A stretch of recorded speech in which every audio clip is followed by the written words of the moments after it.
ठंड में गरीब बहू का 10 फीट लंबा हीटर। आज तो बहुत ज्यादा ठंड लग रही है। ऐसा लग रहा है जैसे मेरे हाथ जम गए हैं। मुझसे तो ये टीन काटी ही नहीं जाएंगी। इतनी ठंड में मशीन को कंट्रोल करना कितना मुश्किल है। अरे मशीन 1 इंच भी यहाँ से वहां हुई तो पूरी टीन खराब हो जाएगी और मालिक मेरी पगार से सारे पैसे काट लेगा। हे भगवान, मुझसे तो काम ही नहीं हो रहा है। कैसे होगा ये काम? मोहित एक टीन के कारखाने में काम करता है। मोहित के कारखाने में काफी बड़े बड़े टीन के डिब्बे बनाए जाते हैं। ये डिब्बे 10 फीट और 12 फीट लंबे होते हैं। मोहित का कारखाना काफी खुली जगह में बना हुआ था, जिस वजह से ठंडी हवाएं साएं साएं करते हुए कारखाने में आती हैं, जिससे मोहित को काफी ज्यादा ठंड लगती है।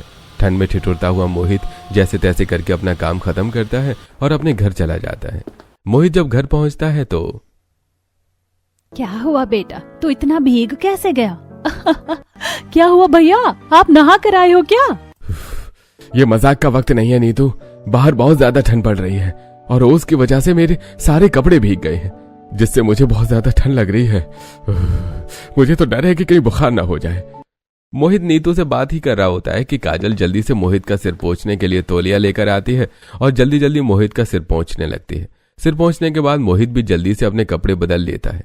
ललिता जी मोहित के लिए गर्मा गर्म दालचीनी डालकर चाय बना देती हैं ताकि मोहित को कहीं सर्दी न लगे। ये लो बेटा, गर्मा गर्म चाय पी लो। इसमें मैंने ज्यादा करके अदरक डाला है और दालचीनी भी अलग से डाली है। इससे तुम्हें सर्दी नहीं लगेगी और बुखार भी नहीं आएगा। तुम जल्दी से चाय पी लो। माँ, ये तो आपने बहुत अच्छा किया। मुझे तो डर लग रहा था कि कहीं मेरी तबीयत ना खराब हो जाए। अगर बुखार आ जाता तो मैं कल काम पर नहीं जा पाता और एक दिन की मजदूरी बर्बाद हो जाती। चाय पीने के बाद भी मोहित को काफी ज्यादा ठंड लग रही थी। सिर्फ मोहित ही नहीं, परिवार के बाकी लोग भी ठंड से कांपने लगे थे, क्योंकि मोहित के घर की छत काफी जगह से टूटी हुई थी, तो ठंडी हवाएं सीधे घर में घुस रही थी। हालांकि काजल ने तसले में थोड़ी बहुत लकड़ी डालकर हाथ सेकने के लिए आग जलाई थी, लेकिन छत से आ रही ठंडी हवाओं के आगे वो आग कोई काम नहीं आ रही थी। पीहू जो इस वक्त खिड़की में खड़ी होकर बाहर की तरफ झांक कर कहती है, मम्मी मम्मी देखो, नीता आंटी के घर से क्या लाल लाल दिखाई दे रहा है? क्या उनके घर में आग लग गई है? अरे नहीं बेटा, उनके घर में कोई आग नहीं लगी। वो लोग तो अपना हीटर चला रहे हैं और ये लाल रोशनी हीटर से आ रही है। मम्मी, ये हीटर क्या होता है? पीहू, हीटर एक तरह की मशीन होती है जो ठंड में गर्मी पैदा करती है। हीटर कई तरह के होते हैं। रूम हीटर घर को गर्म रखता है। नीता आंटी के घर में रूम हीटर लगा हुआ है। मम्मी, अगर हीटर इतनी अच्छी होती है और इससे इतनी गर्माहट मिलती है तो आप हमारे घर पर भी हीटर क्यों नहीं लाती? मुझे भी हीटर लाकर दो ना। ठंड से कपकपाती हुई पीहू हीटर की जिद करने लगती है और बुरी तरह से रोने लगती है, पीहू को चुप करवाते हुए। देखो पीहू, तुम तो मम्मी की अच्छी बेटी हो ना, ऐसे जिद नहीं करते। अभी हमारे घर के हालात ठीक नहीं है। जब हमारे घर के हालात ठीक होंगे तो हम अपने घर पर हीटर ले आएंगे। चलो अब तुम रोना बंद करो। इस तरह बैला फुसलाकर काजल जैसे तैसे पीहू को समझाती है और उसकी बात को टाल देती है, क्योंकि काजल के घर की हालत बहुत खराब थी। ससुर की तबीयत ठीक नहीं थी। घर पर खाने वाले 7 लोग थे और कमाने वाला अकेला मोहित। मोहित को भी टीन के कारखाने में बहुत कम तनख्वाह मिलती थी, जिससे घर की बहुत मुश्किल से चलता था। मम्मी मम्मी, मुझे भूख लगी है, जल्दी से खाने को कुछ दो ना। अरे इन सारे चक्करों में मेरे दिमाग से ही निकल गया कि घर में राशन खत्म हो गया है। घर में बनाने के लिए अनाज का एक दाना भी नहीं है। मोहित जी, आप किराने की दुकान पर जाकर थोड़ा राशन ले आइए ना। क्या काजल, अभी तो मैं बस ठंड में कांपता हुआ घर आया हूँ और तुम हो कि फिर से मुझे बाहर भेज रही हो। अब क्या करूं मोहित जी, घर में सारा अनाज खत्म हो गया है और मेरे पास पैसे नहीं है कि जाकर राशन ला सकूं। इसीलिए आपके आने का इंतजार कर रही थी। पापा, जल्दी से राशन लेकर आओ ना। हमने सुबह से कुछ नहीं खाया है। बहुत जोरों की भूख लगी है। मुझे अब भूख बर्दाश्त नहीं हो रही है। बच्चों, रोना बंद करो। मैं अभी जल्दी से जाकर राशन लेकर आता हूँ। मोहित ठंड में कांपते हुए जल्दी जल्दी किराने की दुकान पर जाता है और जो थोड़े बहुत पैसे उसके पास थे उसी से वो घर के लिए राशन खरीद लेता है। मोहित राशन लाकर काजल को दे देता है। वैसे तो राशन काफी कम था, लेकिन काजल उसी से मैनेज करके सभी के लिए खाना बना देती है। भाभी, इतनी ठंड में आपके हाथों की गर्मा गर्म आलू की सब्जी और रोटी खाकर मजा ही आ गया। हाँ काजल, सब्जी काफी टेस्टी बनी है। इतनी ठंड में तुम्हारी वजह से हमें कुछ अच्छा खाने को मिल गया। पूरा परिवार जल्दी जल्दी खाना खा लेता है, क्योंकि सभी को काफी भूख लगी थी। खाना खाकर सभी सोने के लिए चले जाते हैं, लेकिन किसी को भी नींद नहीं आती है। काजल के घर में सिर्फ एक फटी पुरानी रजाई थी और पूरा परिवार इस एक रजाई में सोता था। 7 लोगों के लिए रजाई एक तो कम पड़ रही थी, ऊपर से उसमें छेद होने की वजह से ठंड रुकने का नाम ही नहीं ले रही थी। अरे बाप रे, इतनी ज्यादा ठंड है। ये भगवान, मुझे तो लग रहा है इस ठंड में मैं मर ही ना जाऊं। मुझे तो ये ठंड अब बर्दाश्त ही नहीं हो रही है। ऐसा मत कहिए माँ जी, मैं जानती हूँ ठंड बहुत ज्यादा है, हमें भी सोने में बहुत दिक्कत हो रही है, लेकिन आप हौसला रखिए। नीतू भी बार बार करवटें ले रही होती है। ठंड इतनी ज्यादा होती है कि रात भर किसी को भी नींद नहीं आती। सुबह सभी लोग आधी अधूरी नींद सोकर उठ जाते हैं। मोहित तैयार होकर अपने काम पर चला जाता है और बच्चे भी अपना टिफिन लेकर स्कूल चले जाते हैं। इस बार ठंड बहुत जोरों की पड़ रही थी, इसीलिए बच्चों के स्कूल में हीटर लगा था। हीटर देखकर बच्चे बहुत खुश हो जाते हैं। पीहू तो हीटर के सामने जाकर खड़ी हो जाती है। पीहू, ये क्या कर रही हो? हीटर के इतने नजदीक मत जाओ, हाथ जल गया तो लेने के देने पड़ जाएंगे। टीचर, क्या यही हीटर है? हाँ, क्या तुमने कभी हीटर नहीं देखा? नहीं, मैं पहली बार इसे देख रही हूँ। अरे वाह, मम्मी तो सही बोल रही थी, इससे तो सच में गर्माहट मिलती है। पीहू, हीटर के सामने से हटो। अगर तुम हीटर के सामने ऐसे खड़ी रहोगी तो बाकी बच्चों को गर्माहट कैसे मिलेगी? छोड़ दीजिए टीचर। इस गरीब पर टीचर ने आज जिंदगी में पहली बार हीटर देखा, इसीलिए ऐसा कर रही है। स्कूल के बच्चों को पीहू का मजाक उड़ाता देखकर बंटी गुस्सा हो जाता है, लेकिन वो कुछ नहीं कर पाता, बस दांत पीसता रह जाता है। वो पीहू को पकड़कर अपने पास बैठाता है। टीचर सभी बच्चों को पढ़ाने लगती है। कुछ देर बाद स्कूल की छुट्टी हो जाती है। स्कूल से निकलकर दोनों बच्चे पैदल ही अपने घर आते हैं, क्योंकि उनका घर सिर्फ 5 मिनट की दूरी पर था। स्कूल से निकलने के बाद बंटी और पीहू दोनों को ही जोरों की ठंड लगने लगती है। भैया, मुझे बहुत जोरों की ठंड लग रही है, मुझसे चला नहीं जा रहा। बंटी और पीहू की स्कूल यूनिफॉर्म कई जगह से फट गई थी और वो इतनी पतली थी कि उसमें ठंड रुक नहीं रही थी।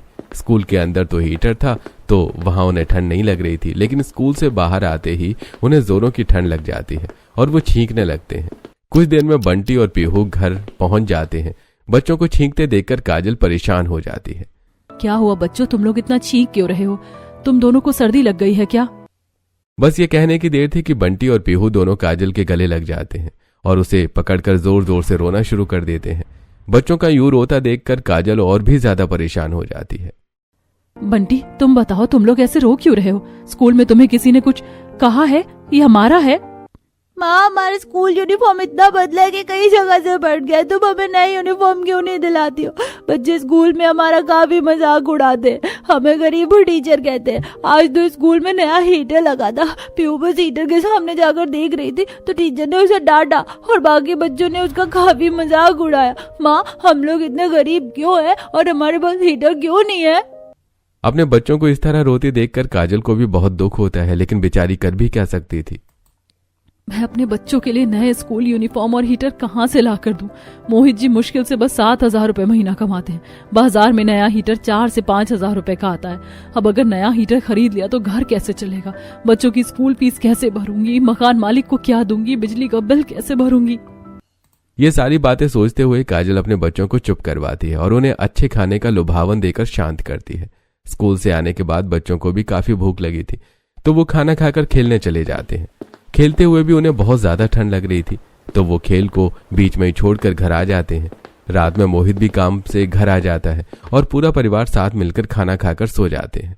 ठंड में फिर से किसी को भी नींद नहीं आती है। काजल बहू, तू एक काम क्यों नहीं करती? तसले में थोड़ी सी लकड़ी जलाकर रख दे, लकड़ी जलती रहेगी तो घर में गर्माहट बनी रहेगी। आप सही बोल रही हो माँ, मैं जल्दी से लकड़ी जला देती हूँ, आप सोइए। काजल ठंड में उठकर तसले में लकड़ी जलाती है और तसले को घर के कोने में रख देती है, जिससे कुछ देर के लिए तो घर गर्म हो जाता है और सारे लोग सो जाते हैं। लेकिन आधी रात को लकड़ी ओस से भीग जाती है और आग बुझ जाती है, जिससे घर में फिर सभी को ठंड लगने लगती है। सभी लोग ठंड में करवट लेते हुए जैसे तैसे रात गुजारते हैं। इस ठंड में अब घर के काम करना भी काजल के लिए बहुत मुश्किल हो रहा था। हे भगवान, कितनी ज्यादा ठंड लग रही है। इतनी ठंड में ठंडे पानी से बर्तन धोना बहुत मुश्किल है। ऊपर से घर में पोछा लगाने के बाद तो मेरे हाथ गल रहे हैं, जैसे खून जम गया हो। अभी तो इतने सारे कपड़े भी धोने के लिए पड़े हैं, क्या करूँ, कैसे करूँ? मुझे ठंड भी बहुत ज्यादा लग रही है, लेकिन किसी को कुछ कह भी नहीं सकती। आज ठंड बहुत ज्यादा है। एक काम करती हूँ, जल्दी से काम निपटा कर आंगन में बैठकर धूप सेक लेती हूँ। कुछ दिन ऐसे ही बीत जाते हैं। अब काजल ठंड से राहत पाने के लिए अक्सर धूप में बैठा करती थी। काजल के साथ उसकी सास ललिता और नंद नीतू भी धूप सेकते हैं। तभी पड़ोस वाली नीता की सास ललिता जी के पास आती है। ललिता जी, अच्छा ही है जो आप मुझे रास्ते में मिल गई। मैं तो आपके ही घर जा रही थी आपको बुलाने के लिए। क्या बात है बहन जी, आज आप मुझे याद कर रही हैं। सब ठीक तो है ना? हाँ ललिता जी सब ठीक है, बस वो क्या है ना कि आपके साथ चाय पिए हुए काफी दिन हो गए, तो मैं आपको चाय पर बुलाने के लिए ही आई थी। ऐसी बात है तो चलो चाय की चुस्की का मजा लेते हैं। वैसे भी तुम्हारे साथ बैठकर चाय पिए हुए कितने दिन हो गए। ललिता जी नीता की सास के साथ उनके घर चली जाती हैं। नीता की सास अपनी बहू नीता से चाय बनाने के लिए कहती है। नीता चाय बनाकर ललिता जी और अपने सास दोनों को चाय देती है। सास के कहने पर नीता हीटर भी चालू कर देती है। ललिता जी को अब चाय और भी ज्यादा अच्छी लगने लगी थी, क्योंकि हीटर चलने की वजह से उन्हें काफी गर्माहट मिल रही थी। वाह, नीता ने तो आज बहुत ही अच्छी चाय बनाई है। चाय पीकर तो सच में मजा ही आ गया। ललिता मुझे तुम्हारी हेल्प चाहिए। आपको मुझसे कैसी मदद चाहिए? मैं आपके क्या ही काम आ सकती हूँ? अरे कोई उतनी भी बड़ी बात नहीं है, मुझे तो बस आपसे पापड़ बनाना सीखना था। क्या आप मेरे लिए पापड़ बना देंगी? हाँ क्यों नहीं, तुम्हें तो पता है कि मैं कितना अच्छा पापड़ बनाती हूँ। मैं तुम्हारे लिए पापड़ जरूर बना दूंगी। ललिता नीता की सास के साथ उसके छत पर जाती है और उसके साथ मिलकर आलू और साबूदाना के कुछ पापड़ बनाती है। पापड़ बनाने के बाद ललिता जी नीता जी की सास के पास आ जाती है। अरे वाह ललिता जी, आपने तो काफी जल्दी सारा पापड़ बना लिया। मुझे तो कल ये पापड़ बनाने में बहुत दिक्कत हुई, ऊपर से मुझसे पापड़ सही से बन ही नहीं रहे थे। सही किया बहन जी जो आपने मुझे बुला लिया, अब देखो सारा काम हो गया। ललिता नीता की सास के साथ गप्पे मार रही थी कि रात भर सही से न सो पाने की वजह से ललिता को नीता के घर पर ही हीटर के सामने नींद आ जाती है। ललिता काफी देर तक सोई रहती है। शाम ढलने लगती है तो नीता की सास नीता को कहकर ललिता को उठाती है और उन्हें उनके घर भेज देती है। बहुत दिनों बाद आज ललिता जी को हीटर के सामने इतनी अच्छी नींद आती है, वो खुश होकर घर आ जाती है। कुछ दिन ऐसे ही बीतते हैं।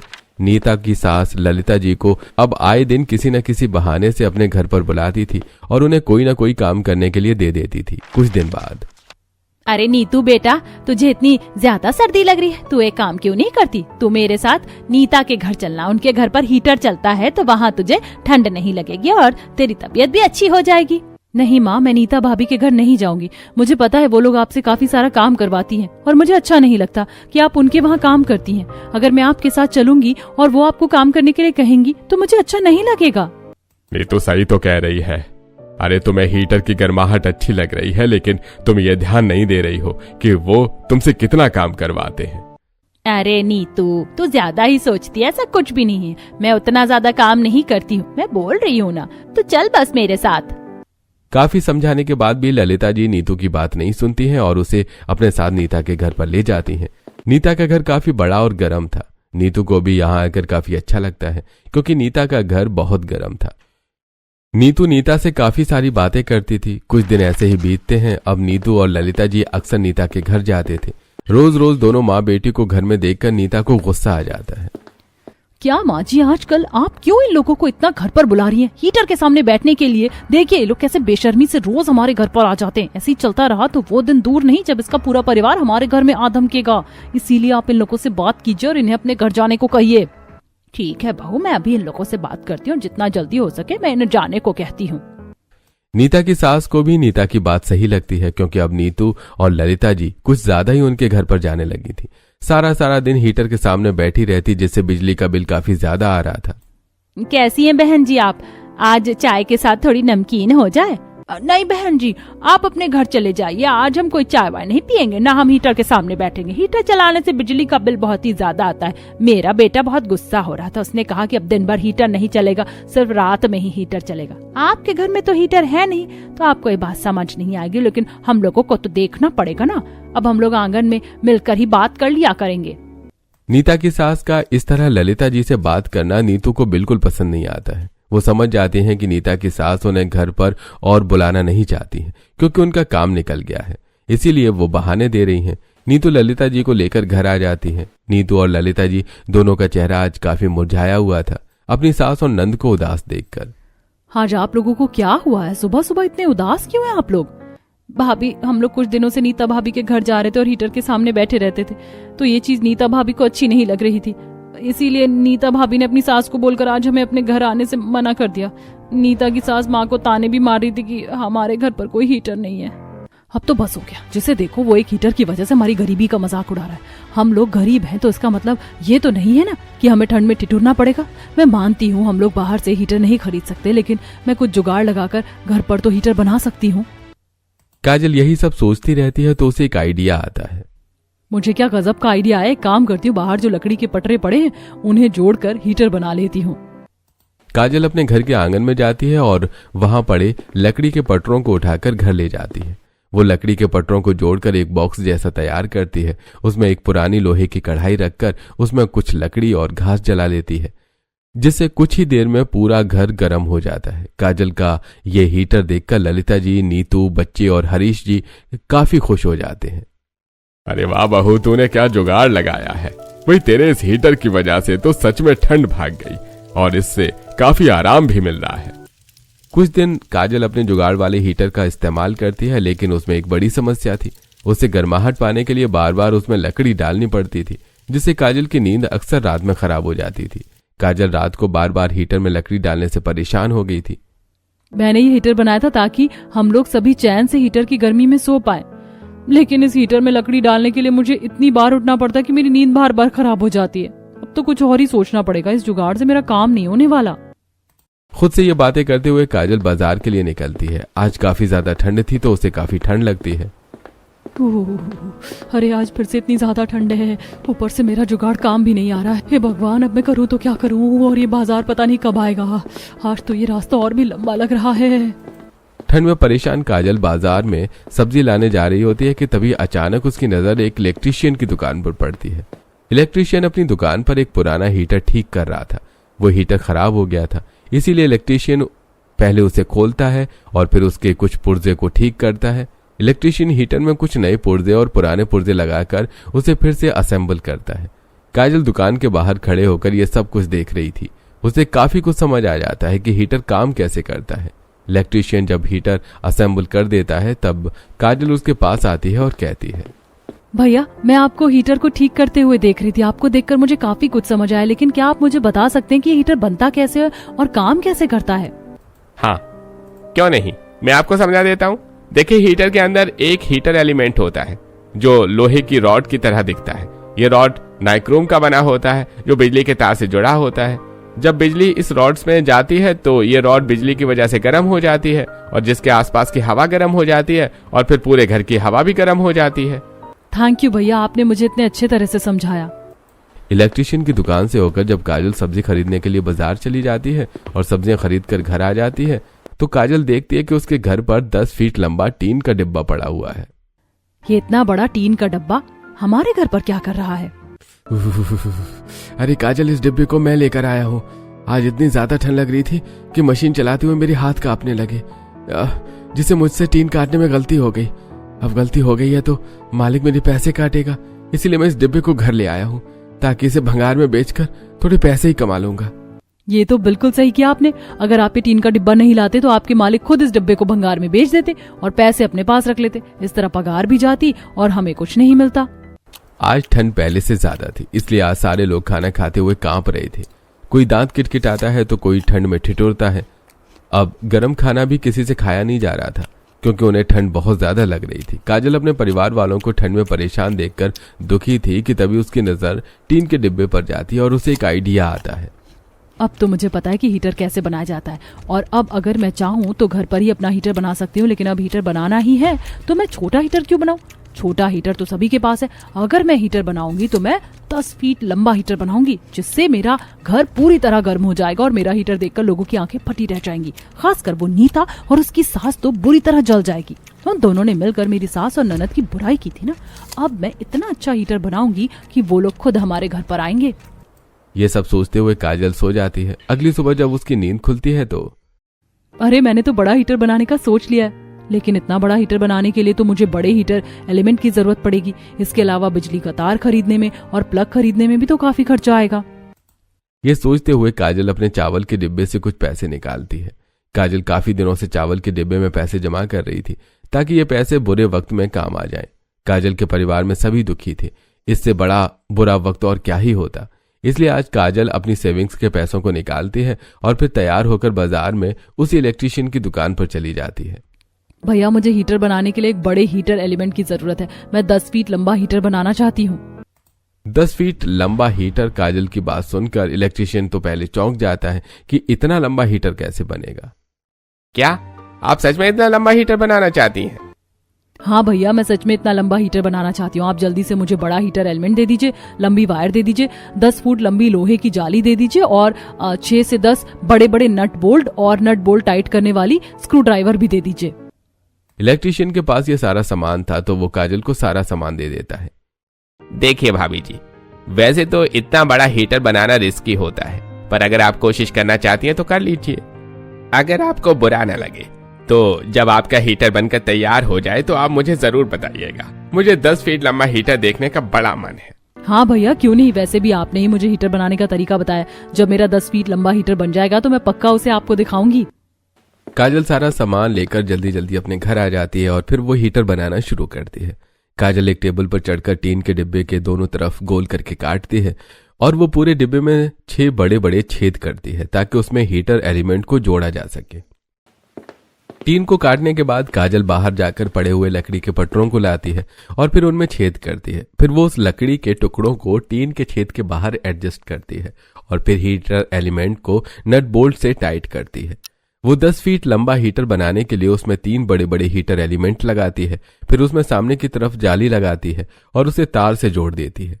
हीटर के टेम्परेचर को एडजस्ट करने के लिए काजल उसमें थर्मोस्टेट यानी नॉब भी लगाती है, जिसे घुमाकर हीटर के टेम्परेचर को कंट्रोल किया जा सकता था। काजल अपने हीटर को टेस्ट करती है और वो बहुत ही अच्छी तरह से काम करता है। हीटर की वजह से 2 मिनट में ही पूरा घर गर्म हो जाता है। अरे बाप रे, अब ये क्या बना दिया बहू। इतना लंबा हीटर मैंने तो क्या मुझे लगता है किसी ने भी नहीं देखा होगा। और ये कितनी गर्माहट दे रहा है। भाई तुमने तो कमाल ही कर दिया। वाह भाभी, आप तो बहुत स्मार्ट हैं। आपने हमारे इतना लंबा हीटर बना दिया। इतना लंबा हीटर तो किसी के घर में नहीं होगा। काजल का पूरा परिवार 10 फीट लंबा हीटर देखकर बहुत ही ज्यादा खुश हो जाता है। हीटर घर को बहुत जल्दी गर्म कर रहा था तो अब किसी को भी ठंड नहीं लग रही थी। सच में काजल, तुमने 10 फीट लंबा हीटर बनाकर तो कमाल ही कर दिया है। लेकिन अगर हम लोग इतना लंबा हीटर चलाएंगे तो हमारे बिजली का बिल तो आसमान छूने लगेगा।